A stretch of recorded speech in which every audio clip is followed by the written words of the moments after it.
All right. So thank you so much, everyone, for being here. I'm going to give just a brief overview about our Surfrider Foundation Ocean Friendly Gardens program. So my name is Durray, and I am the Oahu chapter coordinator for Surfrider Foundation. Let me just make sure. Hey, Chloe, can you put yourself on mute? Thanks. Okay, so my name is Durray. I'm the Oahu chapter coordinator for Surfrider Foundation. And part of, for those of you who aren't too familiar, part of the whole purpose around that program is that because we're an organization that works to protect the ocean, and our thing that we're most well known for is our beach cleanups. But another way that we protect the ocean is by having our Ocean Friendly Gardens program, where we actually grow gardens and plant plants, because plants are some of the best ways you can retain water and prevent stormwater runoff from rushing into the ocean, because stormwater runoff is one of the greatest sources of ocean pollution. And through that program, we have our Kakaako Ocean Friendly Garden, which is a 11,000 square foot garden in the heart of Kakaako, right across from the medical center on Coral Street. And so it's totally available for you to all look at. So our panelists today who are going to be speaking on the webinar make our big garden in Kakaako thrive, healthy, check on the plants all the time, and they've built it out from the ground up when the lot on Kakaako was just an empty, kind of trash-filled, abandoned area. So we're really grateful that Kamehameha Schools gave us the land so that we can heal it, work on it, and make it a really amazing demonstration project for local food security. There's tons of bananas and ulu and all kinds of amazing locally significant plants that are being grown there. So that is a little bit of the background on our Ocean Friendly Gardens program. And just for the flow of today, we're going to be here until 5:30 p.m. Hawaii time. And we'll first have Mike Davis speak, and he's going to talk to us about composting methods, ways that you can compost at home. Some methods are even good for if you have a lanai, you don't have a full-on backyard. And Mike is one of the main leaders with Permablitz Hawaii, and also has his own landscaping and edible landscaping company. Then we're gonna go to Drew Wilkinson, who will talk about propagation methods, starter mixes, and just a lot of the plants that we have in our ocean friendly gardens he's gonna talk about as well. And Drew has a company called Growing Together LLC, and is also one of our amazing garden masters. And then we're gonna go to Chloe. Chloe Groom, or Chloe B, is a certified herbalist, and she's gonna be sharing a lot of really awesome and inspiring recipes using stuff that we grow in the garden and that grow really well locally. So to start us out, we're gonna have Mike Davis share, and then there will be time for questions at the end, and you can also use the chat to share your questions. So I will pass it off to Mike. Thank you, Durray. Aloha, Kako. I'm Mike, and appreciate that introduction. And yes, I'm going to give you some intro to compost, and I'm going to do a little share screen here.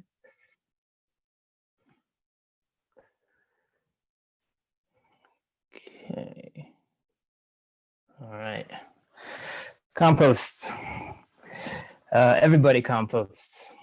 Compost is pretty much a real essential component of the cycle of life. Most of all life, as we know, is made with carbon and other nutrients, but primarily carbon is a big component of biological, what's considered living.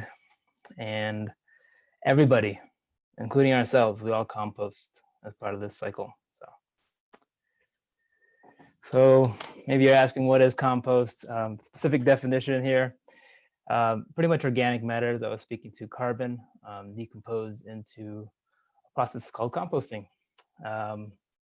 Otherwise regarded as a waste product, it's also produces a soil conditioner and contains nutrients being elements we need to function and process what we do as biological life forms.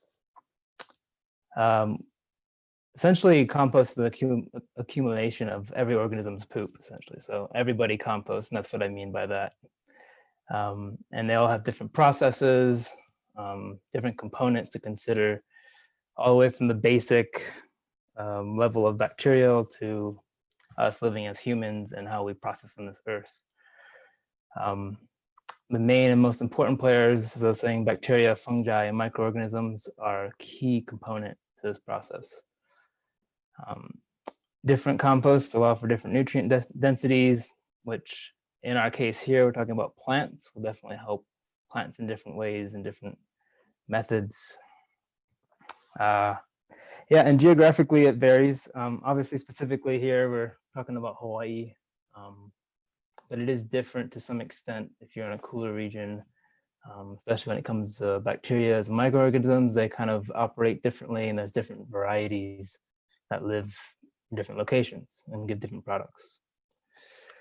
So the types of composts we have, I mean, there's a plethora. I mean, you could spend a whole year or more. There's college degrees. They're called soil scientists.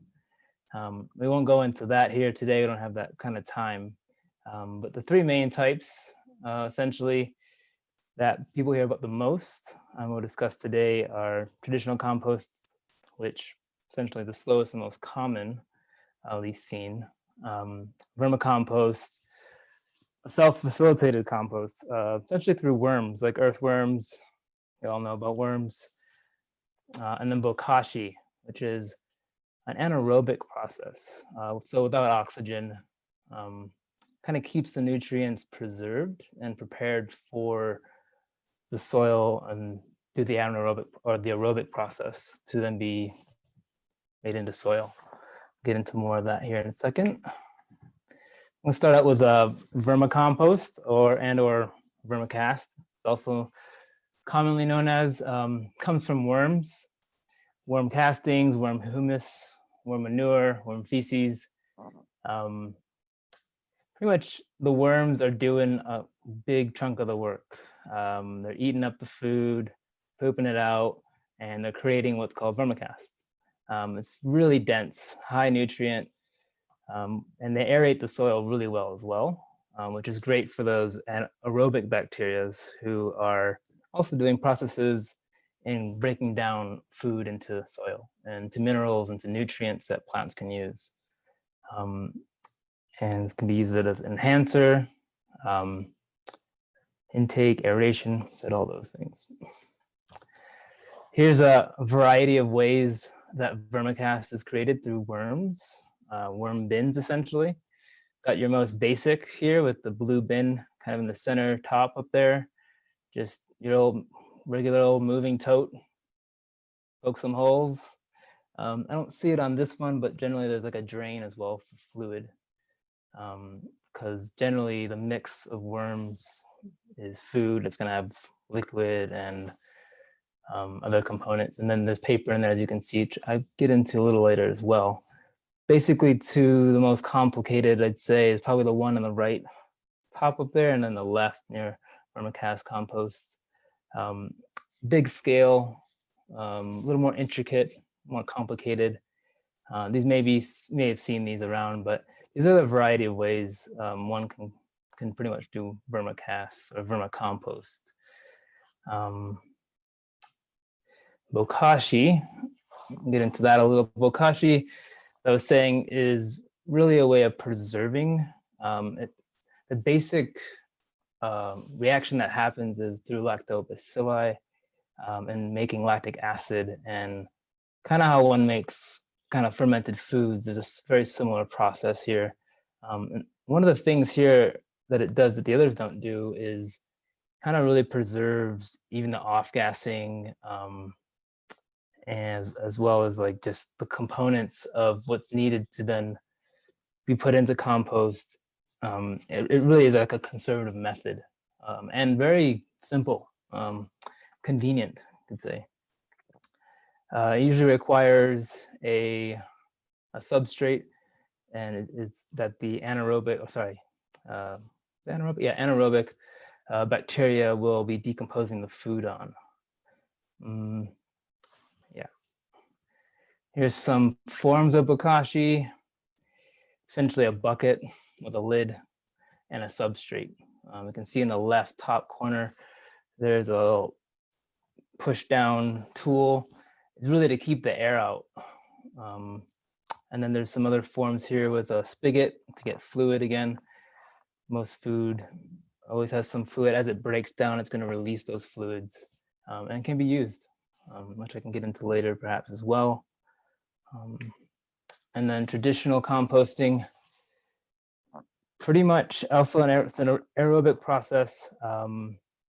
It's it's slightly facilitated form of the basic. If you just throw some food in the ground, it will decay, right? Just sitting there. There are bacteria in the air, things will start breaking it down.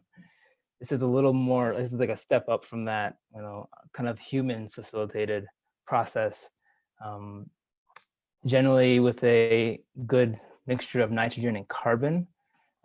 Nitrogen being, in this case, greens, like fresh green waste that you pick, and it's got the color green, which is the nitrogen, essentially. Carbon being the browns, stuff that's kind of been sitting out longer, it's got a brown color to it. Carbon also being the source of life, so this is also why it's important. And then mixing that with your food waste, some water, some aeration, pretty much making a pile. And it will get hot, and that hot is the microbial and bacterial components that are going on to make the compost, essentially. And it's just like, essentially a traditional compost is human managed compost, what would happen naturally without us. Some versions of that here. The most common one that I see that's like the simplest are pallets, putting pallets together on the left bottom corner there through nails, straps, however you want to put it together. But generally there's 3 bays. We do 2 bays. Part of the reasoning for the bays are to be able to move it over as it breaks down, to keep that process going, because maybe you get more inputs and you're running out of room. There's some other versions of that, like on the right top there, where it's breaking down kind of more on the bottom, and you pull it out and keep putting on the top. And probably the simplest I'd say here is the wire version here with the 2 wood beams there. Same kind of process of it's breaking down at the bottom, but by the time it's really broken down, you can just pretty much lift this screen up and then move it over and start your next one, right? So that's traditional compost. So here we are. So how to, essentially traditional composting, as I was saying, you nail and tie together your pieces of wood or your pallets. Don't say it here, but the wire version is essentially you can get chicken wire or any basic wire fencing type stuff and get some wood together. It's pretty straightforward. If there's questions about that or offline, I'm happy to talk about ways to do that. But for the case here, just keep it simple. Vermicast composting essentially is a worm bin. Important components for this are aeration for the worms and water. Aeration comes through holes, and watering just comes through either you or if you have something set up. And more or less the food. It's not necessarily that you need to water it all the time, but depending on your location, maybe where it's located, it might air out, it might dry out. Don't want it to dry out. Also, regular carbon and regular food scraps, carbon being paper, shredded paper, not really waxed or altered, just basic newspapers are the best carbon source for worms. Sometimes paper bags can be good too. And then obviously your food, veggies and fruits, with some exceptions like citrus and coffee, papaya seeds, as well as some onion. So with the citrus and coffee, it just creates an acidic environment and worms don't like that. And papaya seeds actually create infertility. So you want your worms to reproduce. And then, yeah, no animal products, they don't do that. And it's also a vector for disease. If you're putting this on your plants, and if it's like lettuce and greens and stuff that you're gonna be eating, you don't really wanna be mixing that kind of stuff. So Bokashi, essentially a bucket lid substrate needed. Substrate is usually a grain, husk of a grain for the bacteria to live on, and making sure it's anaerobic, keeping it out like large items and such. Lots of starchy inputs are generally needed in this process too, primarily because lactic acid is being produced, in my understanding. So, and I think I kind of went ahead a little, sort of going into troubleshooting here, but essentially, like I was saying, no large items, no air pockets for Bokashi when you're doing your Bokashi. Also for Bokashi, you don't want to really have moldy or rotten foods. They're generally aerobic bacteria, and you don't want to introduce those to anaerobic bacteria. The process can be a little detailed in that way. I said this earlier as well, but it's important to stress with Vermicast. You know, you can do your fruits and veggies, but don't really do animal products. Don't really do papaya seeds, coffee, or citrus so much. In the traditional composting system, where you have the bays, you know, your greens and browns mixture is important. It's probably going to vary from each compost pile. And then you can look into more of these details if this really interests you. But the important part is like you're getting it heated up. It's getting warm. It's getting this like heaping activity of bacterial processing going on. And there's ways to change that. Like you have your thermometer for checking your turkey. They have a composting thermometer you can put into your pile to see where it's at. I think, I don't know the specific numbers off the top of my head right now, but probably in the hundreds or so. You want it pretty hot. Mulch to deter pest smelling is definitely really helpful, like rodents, other creatures you might not want running around near your house. And then if you do animal products in a traditional compost, you definitely want to do it a little longer, or you want to cook up the animal products to help the breakdown process. So you can do it, just understand it's going to be a different process a little bit. And for all of these, you know, keeping them an ample distance from your living quarters is probably a healthy way of composting it. If you're in a home, you know, keep it in, like if you're in a home without a yard, keep it in the kitchen, keep it in a designated area. And definitely keeping your vermicast and traditional compost watered and aerated. One thing I didn't say with the traditional composting and aerating it, you can use a pitchfork or a shovel and just move it around, essentially flipping it over. So that's my do's or don't. So then which compost to compost at home? So I think I kind of alluded to it a little bit, but if you have a yard, do all of them. And what's really cool is to have a system. So if you have like a Bokashi in your kitchen, you're putting your scraps in, you got a worm bin outside your back door, you can probably start moving different sets of your food scraps as you like load up. And then, you know, potentially if you are overloaded in those, you can put it in your regular composting system.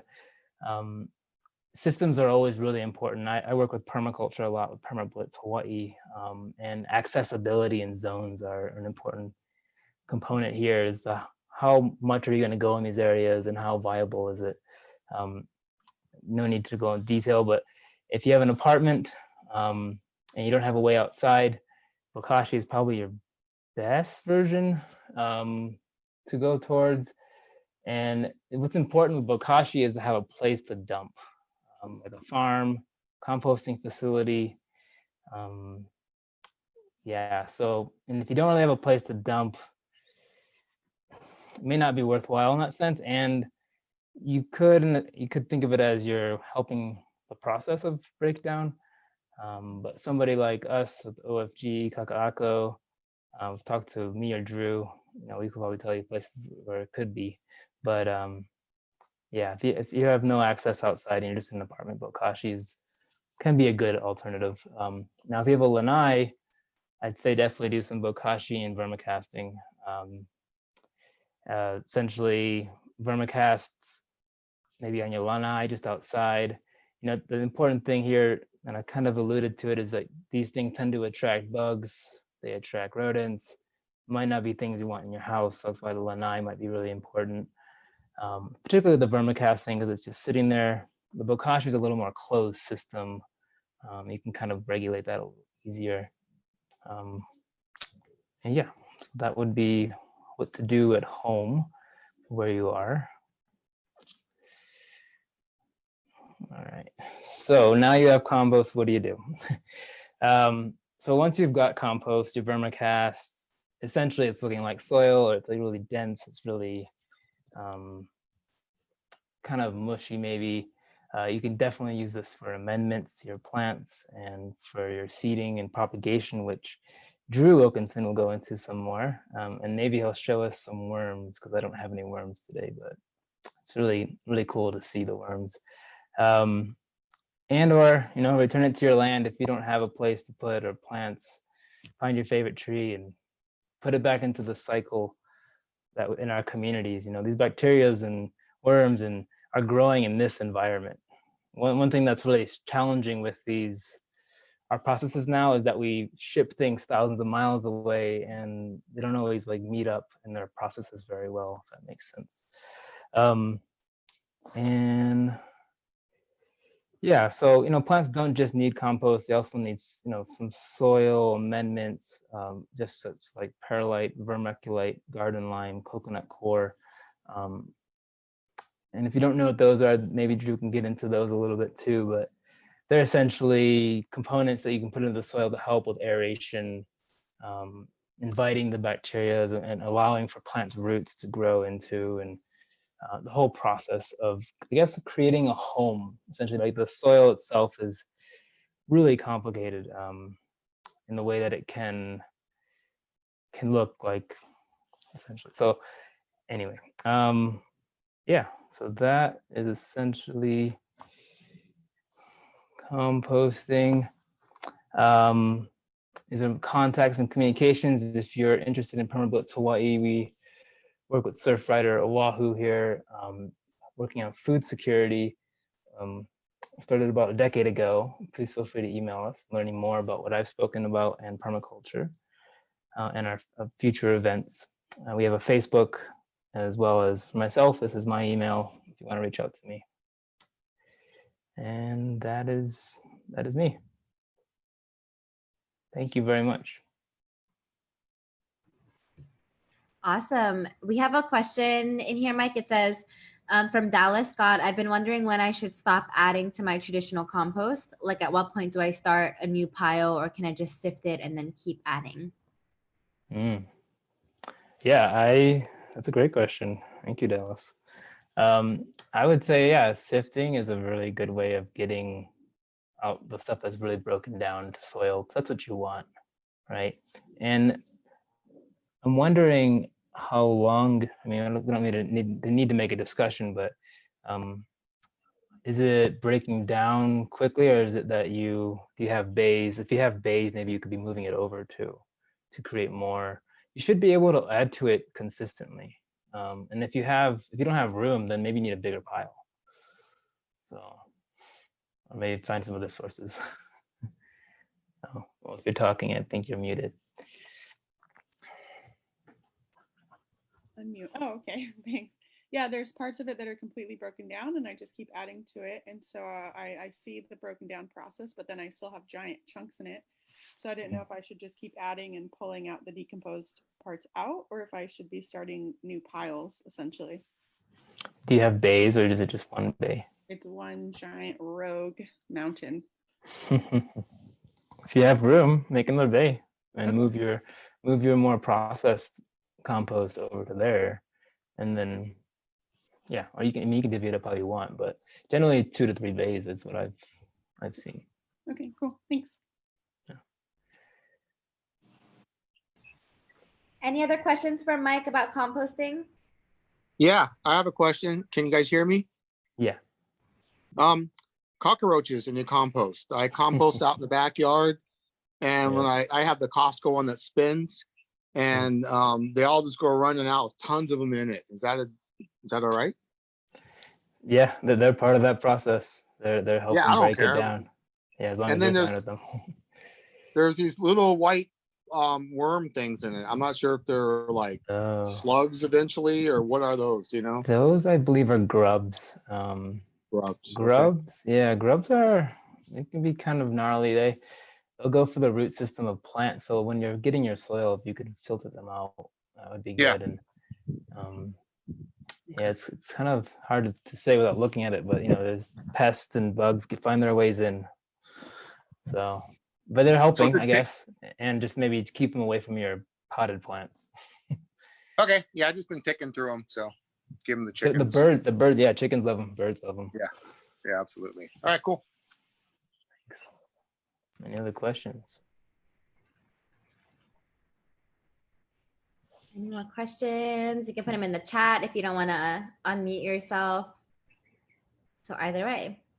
But okay, if not, we will move on to Drew, and he will be sharing some propagation methods. Thank you so much, Mike, Thank for you. your expertise and monocle. We really appreciate it. And then if we have more time at the end, we can do more questions and discussion. So we'll pass it off to Drew. All right.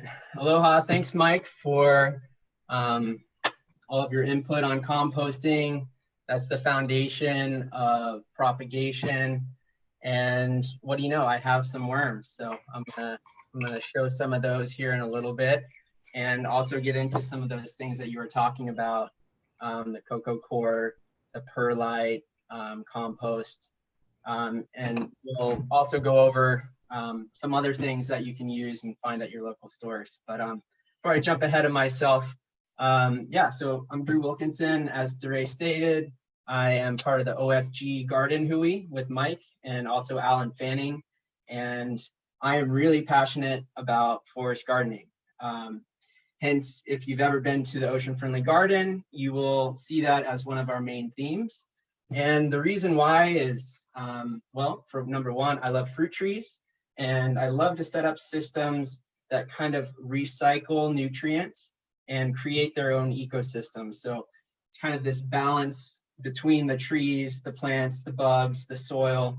And I really have a strong belief that if we integrate more of these systems into our lives, you know, we can create a more sustainable food system here in Hawaii. So what I'm going to do today is I'm going to talk about some plants that I'm passionate about that you can find at the Ocean Friendly Garden.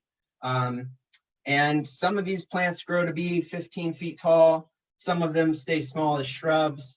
So kind of the purpose here is to cover a wide range of plant species that can help fill your niche at home, whether it's a container garden on your lanai, or if you live in a condo and all you have is a windowsill, there's you know, room to grow on that. And if you have a little backyard space, we can adapt some of those plants there as well. So I'm going to jump on over into my presentation, and yeah, feel free to ask questions in the chat throughout, and we'll try to get to those at the end. Let's see here.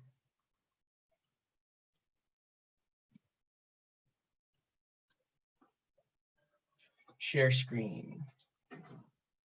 Share.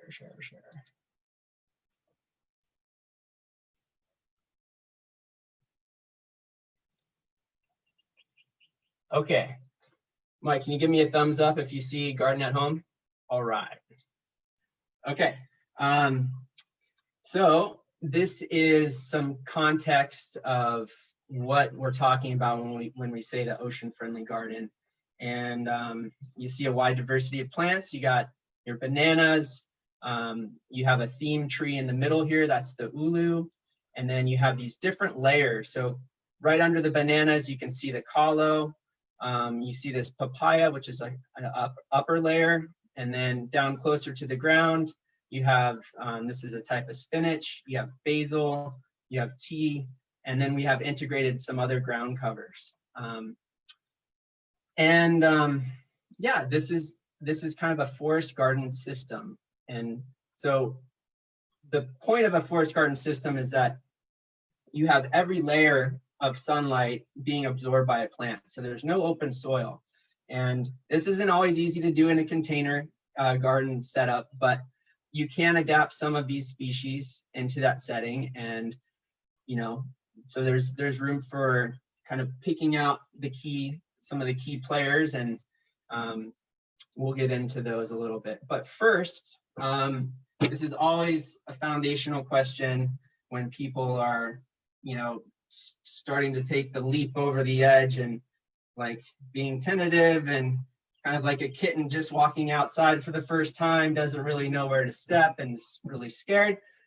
There's lots of options out there on creating the right soil mix. But one of the key points that I want to get across to you guys is, you know, don't be scared. It's something you just got to jump into. And like everything in life, you know, you're going to make mistakes and you're going to learn from them. And after you learn from them, you're going to do something a little different and you might have to adjust. So every scenario, every place where you're going to try to start your mix is going to be different than somebody else's. So the best way to learn is to really just try it yourself.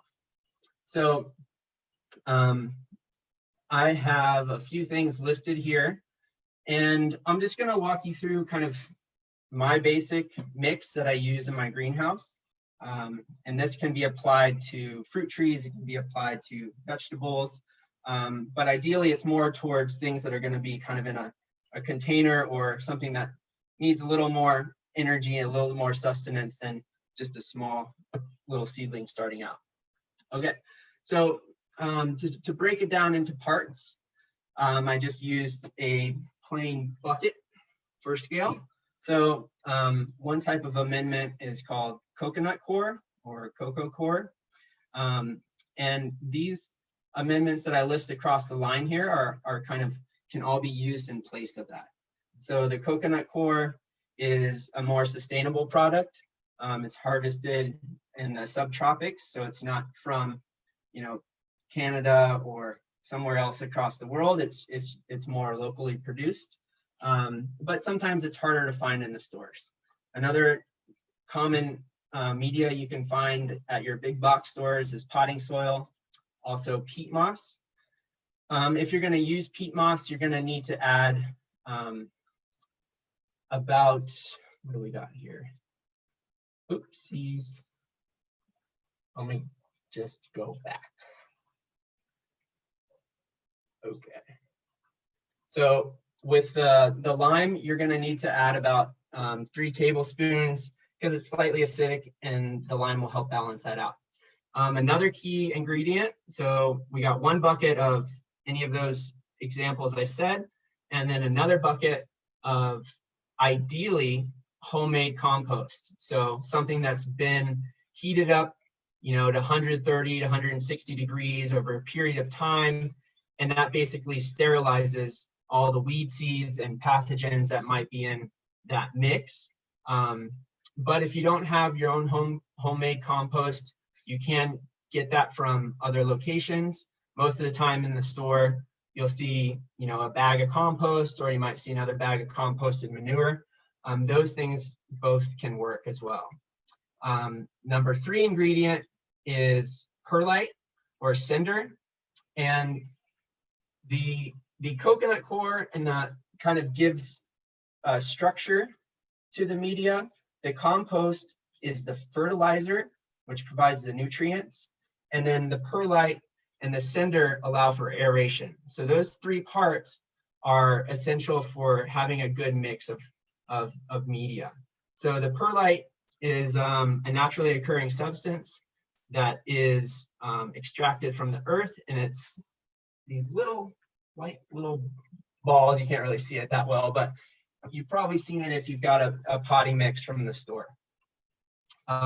Cinder is also something else you can use. You'll often find that right next to the potting media. That is a more local product, as we are in a volcanic island chain, so there's lots of cinder. Big Island is a big source for the cinder that we use. If you're going to be starting smaller seeds though, perlite is a little bit better to use because it's not as heavy. So if you have a little seedling that's trying to pop up through the surface and there's a piece of cinder on it, it's going to be a little less likely to move it out of the way than it would a piece of perlite. And one of the great nutrients that Mike was alluding to is worm castings. And I don't know if you can see them, but they're wiggling around. I'm getting worm castings all over the table. These guys are a type of worm. They're called the red wiggler, and they are like our composting machine. So every week, actually every couple days, 1 or 2 days, we have a little container, Tupperware container that we throw our food scraps in, and then we just walk it outside to the worms. It's really close to the house.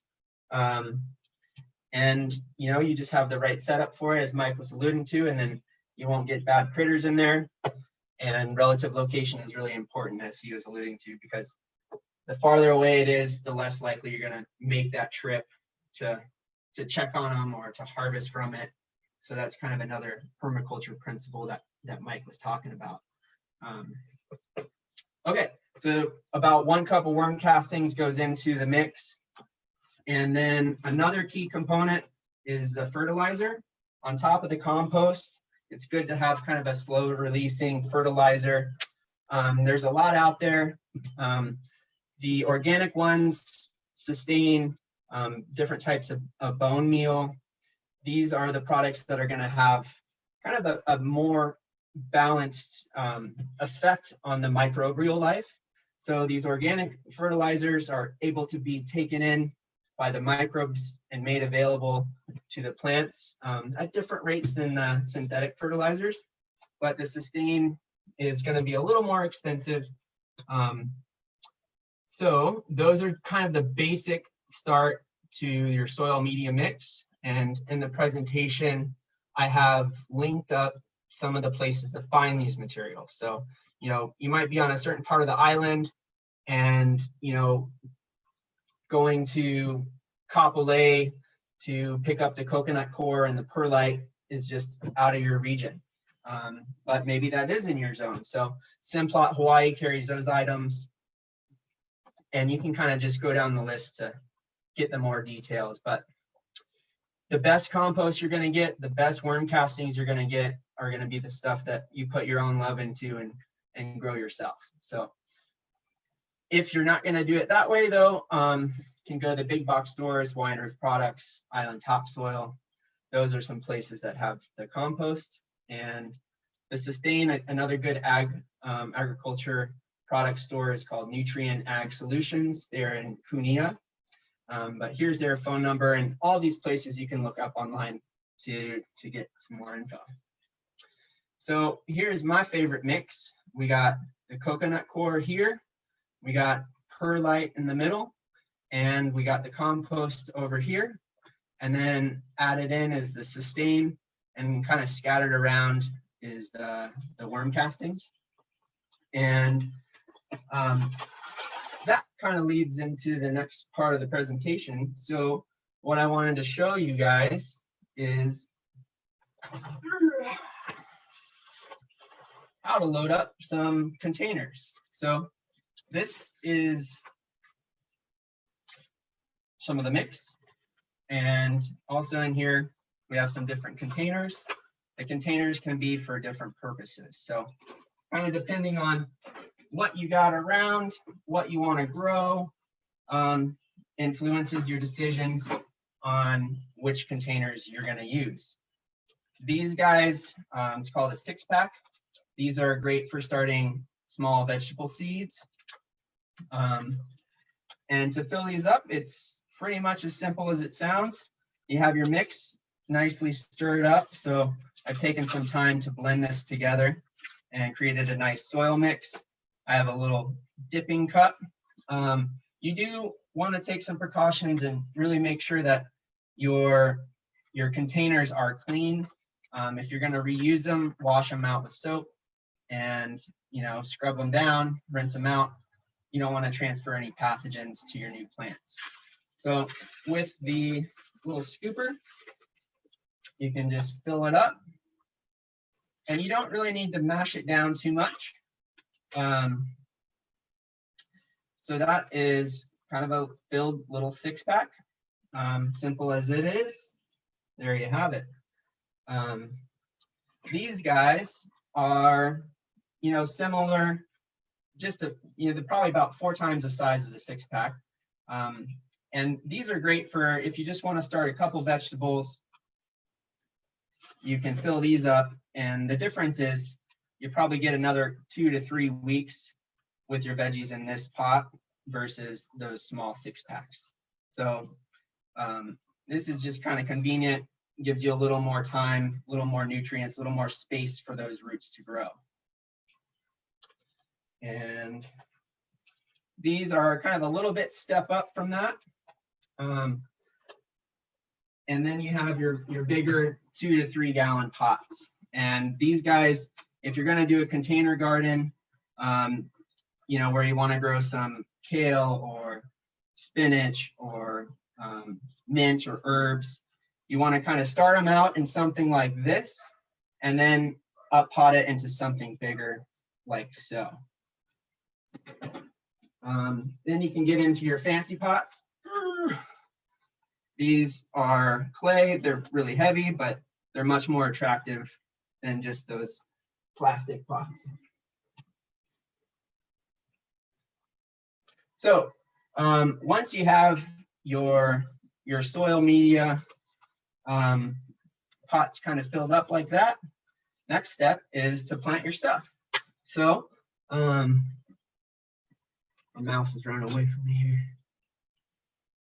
Okay, so the next step would be, you know, getting into your propagation. There's a lot of different ways to propagate. One of my favorite, nearly foolproof, I wouldn't say anything's foolproof, but is via cuttings. And I'll get into that in a second. Another great way to propagate your plants is by division. And that's a way you kind of separate a plant from another plant. And the third way is from seeds. So at the Ocean Friendly Garden, we have a bunch of fruits, herbs, and other stuff that provides hardy amounts of starch. Some of the plants that you can propagate from cuttings are mulberry, rosemary, mint, basil, cassava, bailey, chaya. These are all things that kind of make up that forest garden picture that you saw in the very beginning. Some of the plants that we're growing from seed are papaya, beets, basil, kale, eggplant, and some from the divisions are the kalo, alina, and the banana. Hey, Drew, I had to stop your sharing so that we could see your demonstration. Do you need to reshare your screen? Do you have slides that you're wanting to share? Or are you good? Oh, I thought I was. I didn't hit the screen share, so I must be all hunched over and funny looking. No, you look great. So just, Okay. yeah, we couldn't share again if you want to share some slides, but then when you have to just demonstrate, then you got to unshare. Got it. Okay, so we'll get into the cuttings first. That's one of my favorites, so we'll talk about that.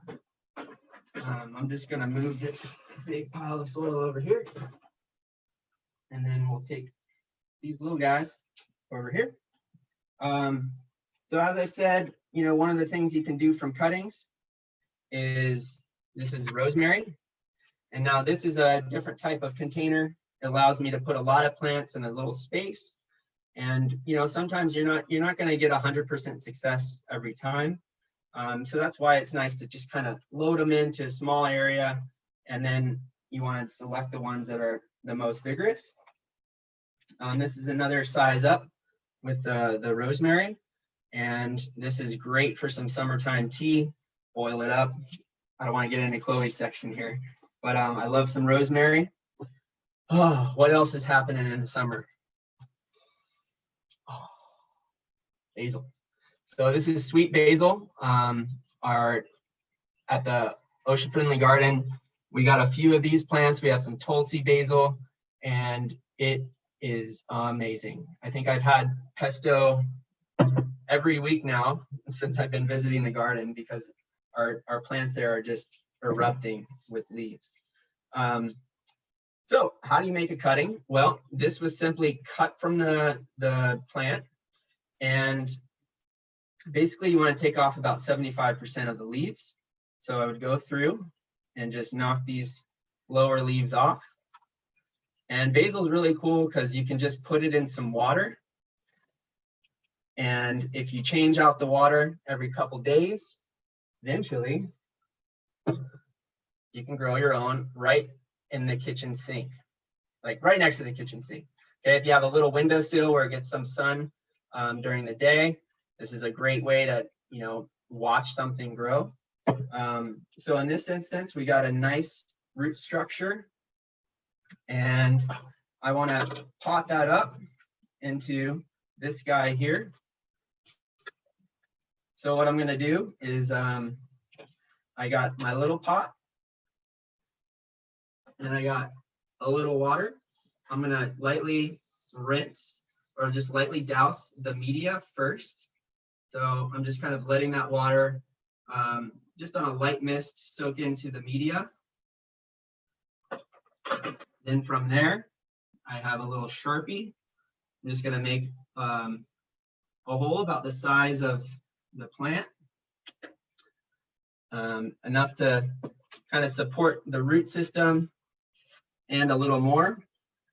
Now this guy is almost a little bit big for this pot. As you can see, the roots kind of go down a little bit deeper. But these roots will kind of spread out. And then once they spread out, it'll be perfect to throw in either a bigger pot or right into the container or right into your garden bed. So I got my hole. I'm going to make that a little bigger. I get those roots in there. And then I just kind of squeeze it up just lightly. And then firm it down a little bit. You got your potted up basil. Oh, I can't wait for some more pesto. So once you get it into that step, then you're going to add some more water. And that is your recipe for success with the cutting. Other cuttings that are super cool to do and easy are mint. So mint, you would do the same thing. This one is probably about a month, almost 2 months old. You just put about 2 to 3 inches of the stem into the soil. And you can do this one the same way with water on your windowsill or by your kitchen sink. And then you just want to keep it moist. You don't want to let it dry out completely, but you don't want to keep it sogging wet. So it's just like, you're going to find out what works for you. And some plants might work a little bit easier and some plants might be a little bit harder, but that's all part of the fun, to figure out what works for you. Okay. Duray, can I get a time check? I am a little bit off on my time. It is 4:50 p.m. So okay. You're right on time. Okay. All right. So another plant that we got is another method of propagation that we can do is from seed. So from the seeds, we're going to do a very similar approach. And so we have our 6-pack loaded up. And basically, when you get your seed pack, there'll be some directions on there on how deep to plant your seed. These are some beets, and pretty much the same style of planting seeds can be done across the board. The beets I just happen to have pretty close at hand.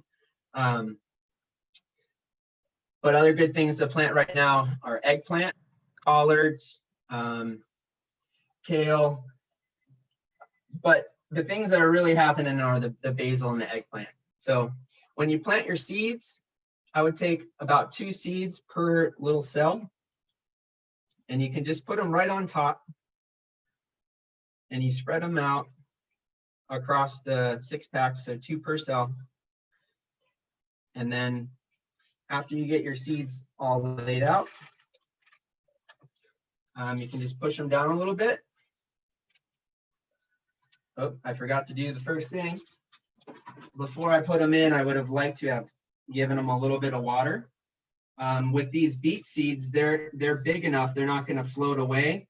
But if you're working with the basil or eggplant, some of those seeds will float away. So if you water it first, put the seeds on next, and then take a little scoop of your media and just layer about 1/4 of an inch over top of it. Give it a little press down. That acts like a pillow. or acts like a little blanket and kind of protects them. And then you can give them another layer of water.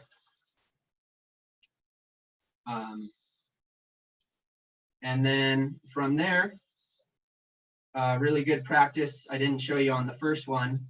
On this one, a good practice to do is to add a label. Labels are great. It just serves as an information, a data point for you. So if you put your plant down, you know, and you have a couple different things going, you can come back to it and you can learn.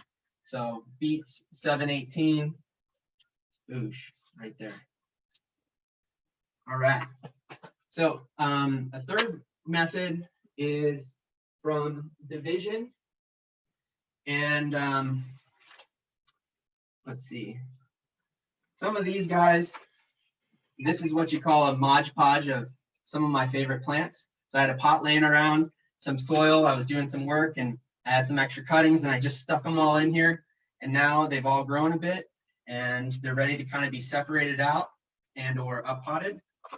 This isn't exactly what a division is meant to look like, but I will show you one of my favorite plants that can be propagated from division, and that is the Kalo. So Kalo is, you know, a canoe plant that was brought to Hawaii. It grows in all kinds of different climates across the state. And basically, as one plant grows, it shoots off these keiki, and you can kind of clip them and separate them from the main corm. And literally all you have to do is cut off their roots, and then you plant them so that they go about this high up to where this division is here. And you can propagate Kalo, super easy. Everybody should have some Kalo in their yard somewhere. Okay. I think that kind of wraps up some of the plants that we have in the Ocean Friendly Garden. I have some more stuff laying around here, and there's a lot more details to get into, but with limited time, I do want to try and leave some time for some questions. And I wanted to go back to my screen here for just a minute. And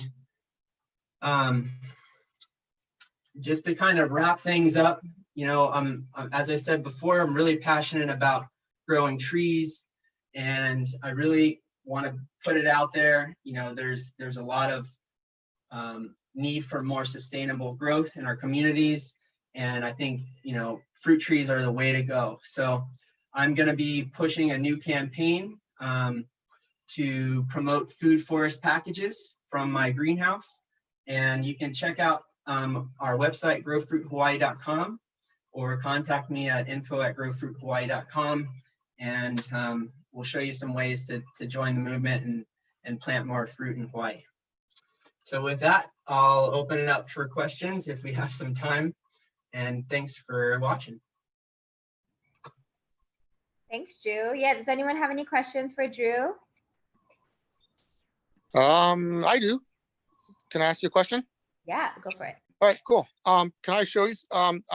You said it's good time for eggplants, and I just got two going, and I'm gonna see if I can switch this around. Do I need to set, will these two make it in this pot, or do I need to put, like, I got this guy in a big pot, and these guys, do I need to put separate these two into a bigger pot? Oh, you bring up a great question, Ron. I would separate those two. One thing that's pretty neat about when you start your plants, if you start them in something like that, you can try to identify the one that's growing a little bit stronger. So in this case, I propagated some moringa. And if you keep two in the same pot, they're going to ultimately compete with each other, and you're not going to have as much production. So in your instance, if they're far enough apart, you can kind of dig them out. But in this instance, I planted two on purpose, and then I can go in and snip one off and say, all right, buddy, it's all you from there. Got it. All right, cool. So I definitely need a bigger pot for these. I mean, for that. That was a good question and a simple solution. Does anyone else have a question that they want to ask Drew?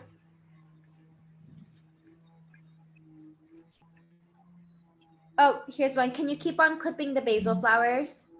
Yes. So that's a very, very good question. Very good point. If you don't clip the basil flowers, what happens? They turn to seed, which is cool, but not if you want to keep eating pesto.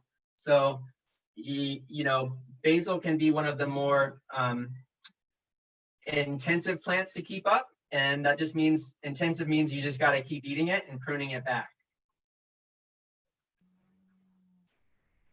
Awesome. And then Drew, I was hoping you can share a little bit about the community compost movement.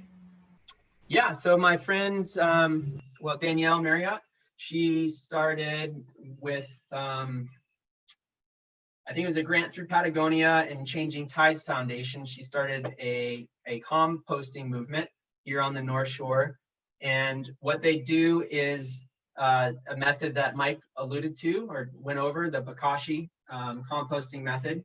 And they have a service. So if you're you pay a service fee, and basically they provide you with the Bakashi, the bucket, and pickup and delivery of your food waste. And then they recycle that back into their own compost system. And you actually, as a member of the service, get a finished compost product that you can then apply to your garden. It's a really cool program, and Danielle and the crews, they're great people. Awesome. Thank you, Drew. Does anyone else have any questions? Last questions for Drew? There's one in the chat. Oh, if you have some clippings in water, how long should roots be before potting? Okay, yeah, so when you get your roots in the water, you want to try to be on top of flushing the water out so that, you know, as you put new water in and new water out, you're adding oxygen into the environment. And it can take anywhere from 1 to 2.5 weeks. But once you start to see, you know, your leaves kind of turn a certain color, it doesn't look good, I would just compost those. So you can kind of tell the vibrancy of the plant by the leaves on the top. And then you can also just take a look at the root system on the bottom. All right. Well, thank you so much, Drew. You're a wealth of knowledge, and I loved all the demonstrations and pots and plants, and it was very interactive. Thank you so much for sharing. Yep, you're welcome. And yeah, hopefully soon enough we'll come out with Volunteer Day at the Ocean Friendly Garden. And at that time, we're going to be coming up with some new programming where you can pick your own and take cuttings home and put all this stuff we've talked about into action. Awesome. Well, I want to pass it over to Chloe. Chloe is an amazing herbalist, gardener, and she is going to be sharing some recipes from, you know, things that grow really well in our garden and just locally too. So I will pass it off to Chloe to share. Hi, aloha. Can you hear me okay? Awesome. Yeah. I was having some audio issues, so if at any point you can't hear me, just let me know. And thank you for having me. Thank you for the segue with Drew and the beautiful plants.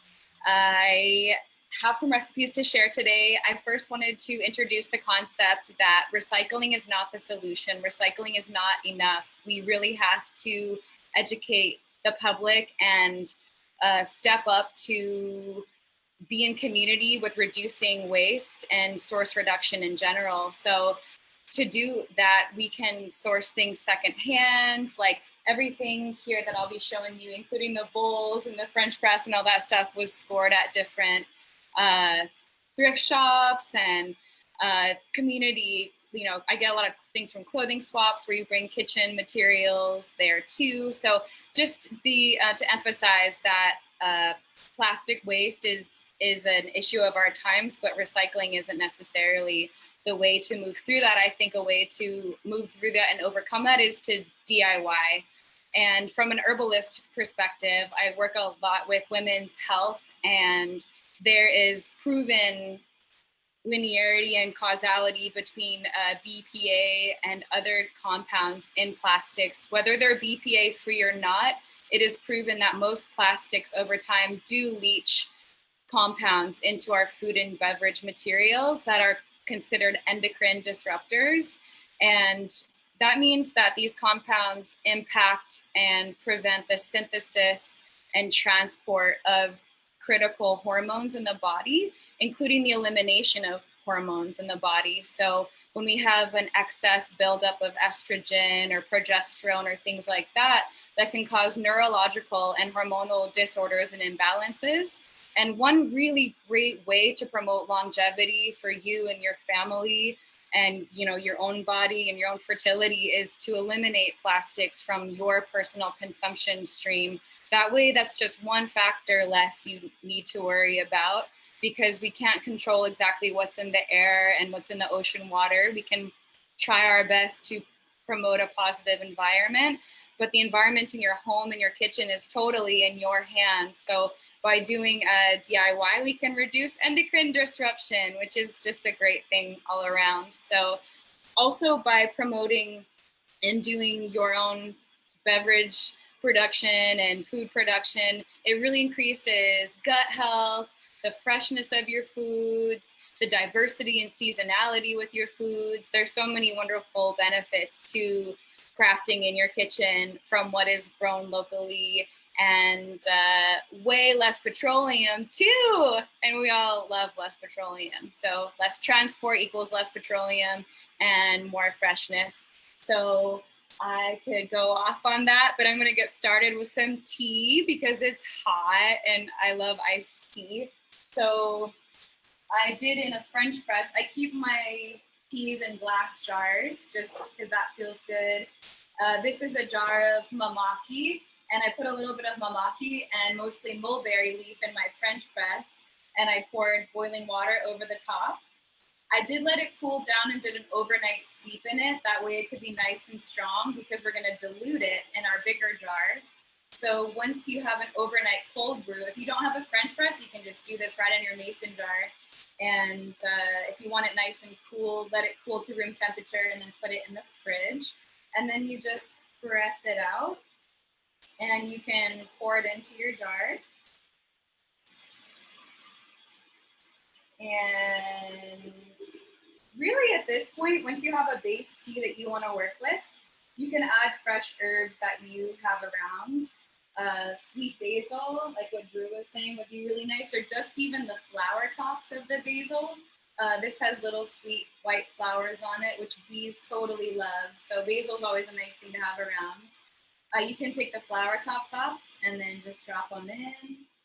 And then this is beautiful mint. So mint's something that likes to grow in windowsills. You can grow it from cutting right into little coconuts and give them out to friends just for some summer freshness. And to put mint in some tea, I like to take the leaves in between my fingers and kind of rub it and crush it up a little bit just to create more aromatic qualities into the tea. So I'll do that with a couple of leaves. And then, so now we have a mamaki mulberry, mint and basil tea, everything that came from just right around this area and in the Kakaako garden.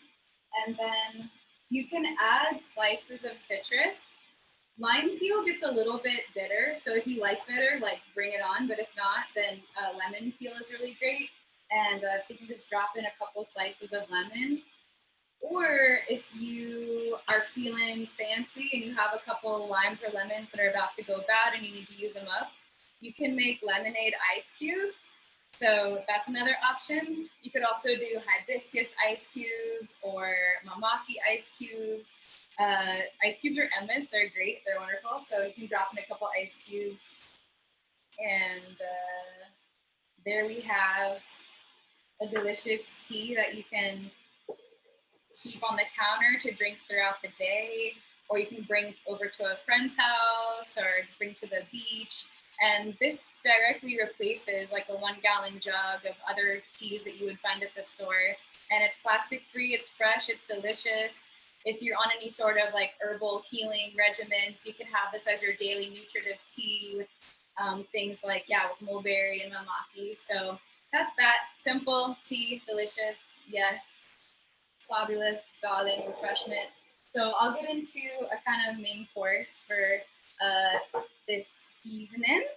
And oh yeah, and if you don't have a French press, you can use a tea ball. And if you just want to make like one little single serving, this is called a tea ball. It's they're like very easy to find, and you just put the herb right inside. You close it up, and then you can put it into a hot cup of water. So that's a tea ball. And yeah, so the beautiful papaya. This is a curvaceous, lovely fresh papaya picked off the tree yesterday. Step one to this papaya salad that we're going to co-create is to peel it. I just use a regular carrot peeler. So I sit over the sink and then I just peel it, and then I collect all the shreds and just put them right into my compost bucket to take out later. And then once you've peeled it, you can do a couple different ways, just through like trial and error. I feel like the most effective way to shred it is to like cut the neck off first. So like the seeds start about here. So first I cut the neck off like that, and then I'll shred this part of the papaya, and then I'll cut this one into halves, scoop out the seeds, put those into either the compost, or sometimes I dehydrate the seeds to use as a seasoning, or they actually are used in Chinese medicine for digestive issues and also as an abortifacient. And so that is one way you can save your seeds, but you can also just scoop them out and compost them. But if you're specifically composting, like what Mike said, it might not promote good worm health. So, so yeah, once you discarded your seeds, you can half it and then quarter it. And then once you have a nice quarter size, which is like the nice size of your hand, that's when I start shredding it. So once you shred that, you just continue going. And for the sake of time, I'm gonna magically make my salad appear. Bam. So we have a whole bowl of papaya shreds. From there, I take a separate bowl and I make the dressing. You can add carrot. It's common to add green beans. You could add some diced tomatoes. You can really modify the base as much as you like with whatever you have. But the dressing is critical because we all love sauce. So I do about a third of a cup of sesame oil. So I kind of eyeball it, but you can use a measuring cup. I don't even think I own a measuring cup, but you could totally use a measuring cup if you have it. And then about a third of a cup of rice vinegar.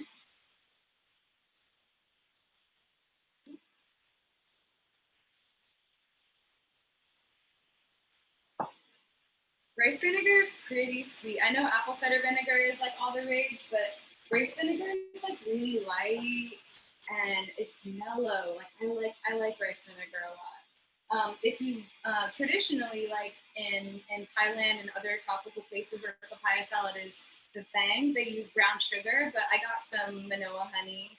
It's Ohia Lehua honey. And if you have no local beekeeper, you can use honey, and or just get some at the farmer's market, because it's a nice way to just sweeten it a little bit. And you don't need much, like teaspoon to 2 tablespoons at the most. And you could also use like agave nectar or coconut sugar. And then another thing that's optional but adds a nice flavor is shoyu, or you can use the soy-free, I forgot what it's called, but it's like a liquid aminos kind of thing. So you can just do a dash of that in there. This is actually liquid aminos. I just repurposed this bottle. And then also a dash of Hawaiian chili pepper water. So we have some chili peppers growing in the garden that are like fire, like super, super nice. And I take those and I chop them up and place them into some boiling water with some black lava salt, let it cool, add a little bit of vinegar, and then there you have a Hawaiian chili pepper water. And this has been like living in my fridge for months. I kind of just add to it, it's ongoing. I like hot sauce, so I keep it in a bottle that like opens, so I can just be like, bam, slice, delivery. So I just put a little bit of that in there. And then whisk it up.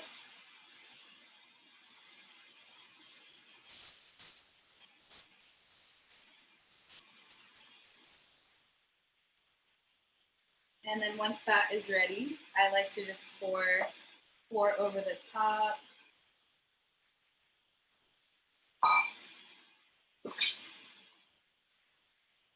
And then just toss it up. And then one other thing that I love to mix in always, it's pretty much a staple in most salads, just because I'm growing a lot of it, is green onion. So when I harvest green onion, I usually take a handful with my hand, like kind of grab a little bundle and then just cut right there. And then I put a rubber band around it. That way it stays together and it's easy to transport if you're driving to a garden or coming home, and it's easy to keep in your fridge without it getting all crazy.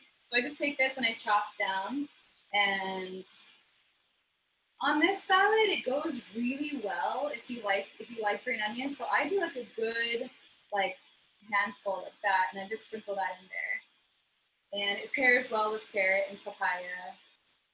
So once that's in there, I put a little bit of black salt. You can use Alea salt. That one's really cool too, that really pink salt.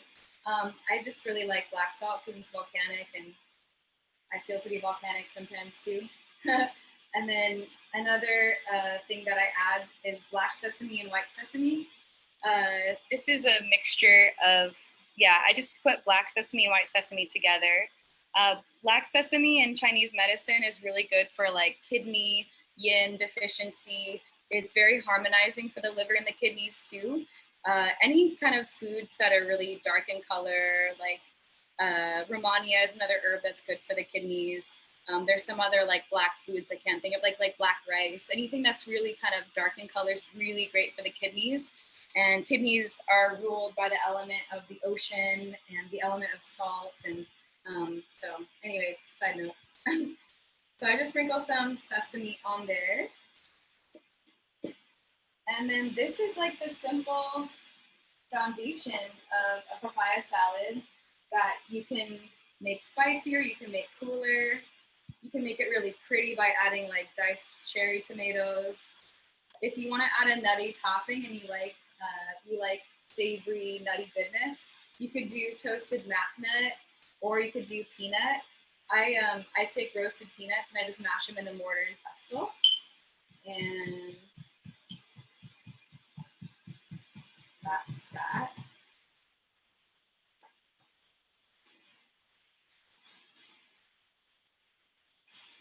So that is our salad, and we have tea, all a totally plastic-free way of producing a nice lunch. Some health benefits of mulberry leaf are that it lowers cholesterol and blood pressure. It's also clears extra liver fire, and it's cooling for the urinary tract. It's also clinically used for cough and cold. So I've made this when my friend had a sinus infection. I made her a papaya salad and made it kind of spicy with a big pot of mulberry leaf tea. And I called it a sinus salad just because it was really hot and clearing and moving. But if you have hot, clearing, and moving things, it's also nice to like have herbs that cool and clear liver fire. And so that's like a part of why mulberry is so nice right now in this pandemic time, is because it specifically cools and clears phlegm congestion from the lungs, as well as phlegm congestion from the liver. And foods that are super fresh and vibrant and full of spices are also going to be circulatory and anti-inflammatory in their nature. And then papaya, of course, is like super digestive. There's many enzymes in papaya that are promoting good digestive system and gut health. A couple other things you could do with papaya, green papaya specifically, is pickle them. So this one's like a really simple savory pickle with a little bit of black pepper. And then this one is buhingui, like it's a spice that's usually found on mangoes and stuff, and like pickled mangoes. So there's a couple different ways to pickle green papaya that are tasty. And you can add it as a side dish or just have it in your fridge for a hot day and you want something cold and salty. So any questions so far? You good? Let's see the chat. Okay, so one more thing before we go. Bananas are, of course, wonderful and great. I didn't have any popsicle sticks, so I looked in my like community drawer of things, and there was a bunch of random chopsticks there just over time that accumulated, and I was like, perfect, I'll put these on chopsticks. So I just broke them apart, and while the banana was soft, I unpeeled the banana and put the chopstick in, and I did a whole like row of them and then froze it overnight. And then in a double boiler, I mixed together cacao powder and coconut oil and a little bit of coconut sugar. And once it's liquefied, I take it out of the double boiler. You can also do this in a pot and then pour it into a mason jar. But the wonderful thing about a mason jar is it's like ready for the perfect circumference of dipping capacity. So one more great thing why mason jars are important for everyone's life. But so yeah, once you have the cacao to your consistency that you desire, you take the banana and you just dip it right in there, stir it around, and then you can put it right back onto the frozen tray, which speeds up the solidification of it. So it's gonna drip. There's no way that I've ever been able to do this without a drippy mess. So just, that's okay. I'm okay with that, I accept it. So you just put it onto your tray, and then so on and so forth, move down the line. If you want to get really lavish, you could dehydrate your own coconut and put some coconut flakes on it. Cacao is also a wonderful medium for herbal medicine. So once you've liquefied this, you can add in herbs as well, you know, like a horsetail powder or a nettle powder. Or for this blend, I put some shiitake mushroom powder and cordyceps mushroom powder for immune health. So you can really do anything with chocolate. You can put like aphrodisiacs in there, immune boosters in there. You can put things that are mineralizing. It's great. Once chocolate is liquefied, anything is possible. So you go down the line and then you just pop it back in the freezer for about an hour. And then you have plenty of goodies that you can serve to your friends that are local and fresh and lovely. And that's that. Thank you. That's beautiful, Chloe. I'm so impressed and inspired. That's awesome. Ed, does anyone have any questions or comments for Chloe's recipe share?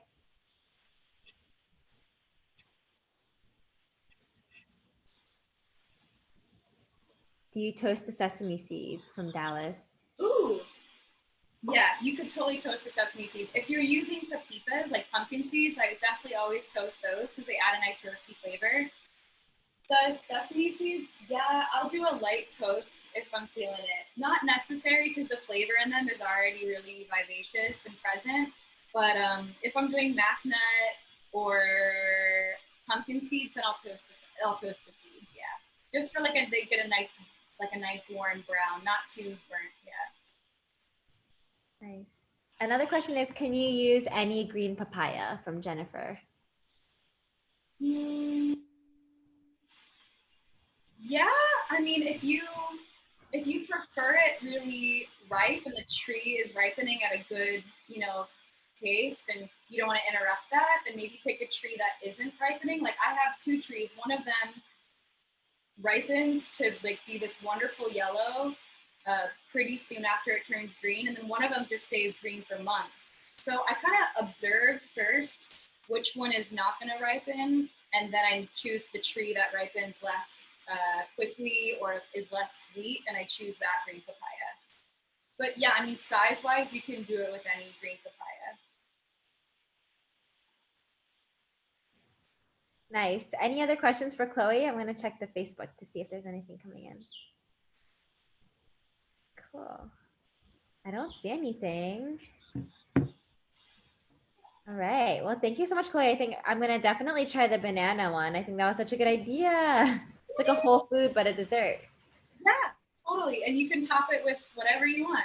So if you do want to top it, I would have a separate dish, like say right here. That way I can roll it or like dip it in the dipping while the chocolate is really wet. And then I put it on the tray. So then you could do dip and then tray. Nice. And then Ingrid says, please repeat how to make the hot sauce with pepper and water.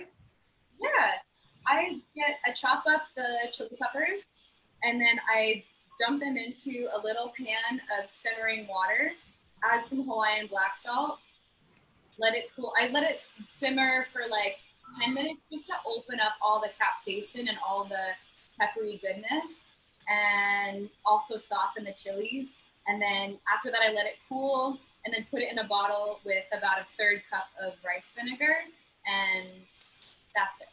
That's it. There are other recipes that require chopped garlic or lemon or a little bit of sweetness, but I just make it really simple. That way it can really just taste the pepper.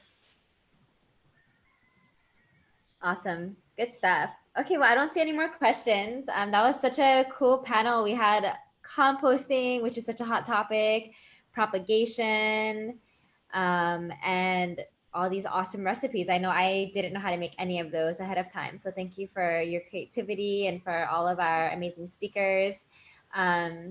This team also works all the time in the garden. And so if you're interested in getting hands-on experience outside of your house, let me know. You can email any of these people who I put in the chat, their contact. You can also find us on Surfrider Oahu, and just go ahead and contact us if you're interested in volunteering in the garden.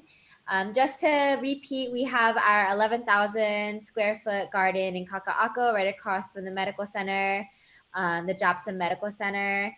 And it is a beautiful oasis in the middle of a urban area. And it's got seating and stuff like that. So if you do end up volunteering, you can harvest some stuff, you can hang out, meet great people.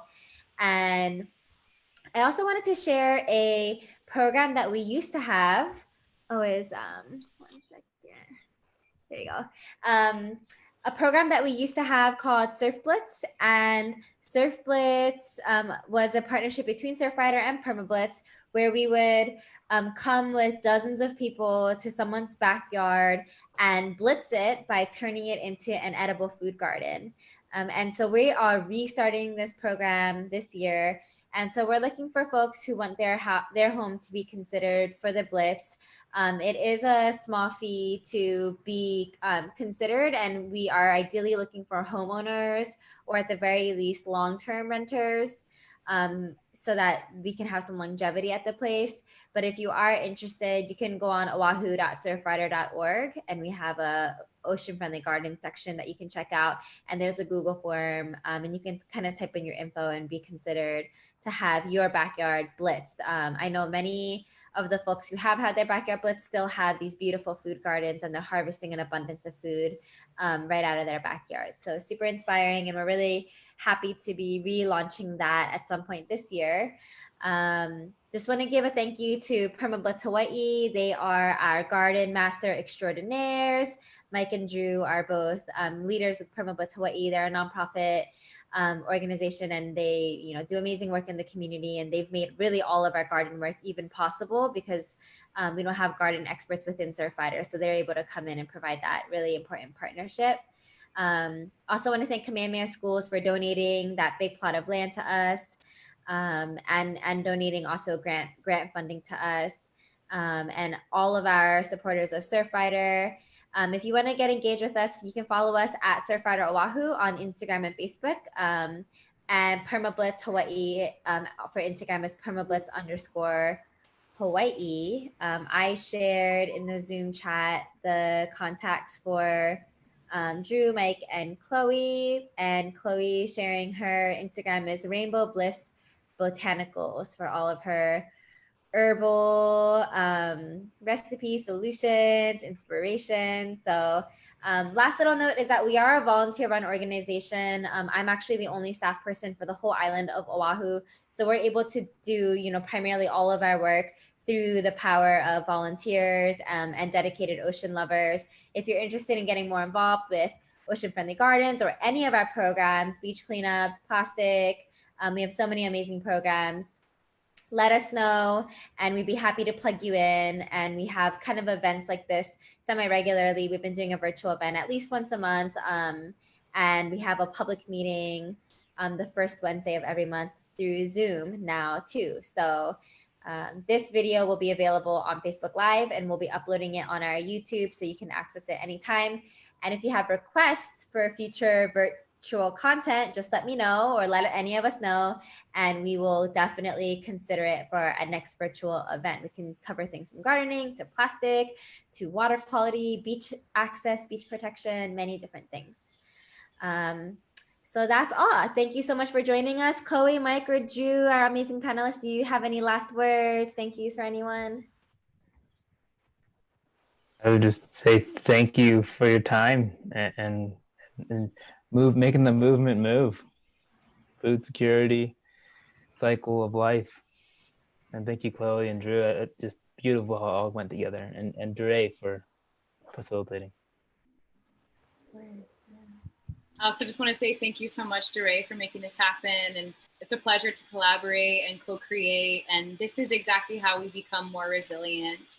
And so I think focusing on resilience versus focusing on all the negative things, there's two different weights and tones to that. And I love that here in this concept, in this format, we're focusing on how we can become more resilient and luminous through these DIY at-home processes. So I just want to say thank you so much for highlighting these very accessible ways we can become more healthy. Yeah, you guys said it all. Thanks for watching. And hope to see you guys with some dirty fingernails in the future. Ew. Awesome. Ingrid started her first organic garden after first Earth Day in 1970. What a legend. Thank you all so much for joining us. Please come to future events, and we loved having you, and I hope you have a great rest of your weekend. Thank you so much. Thank you.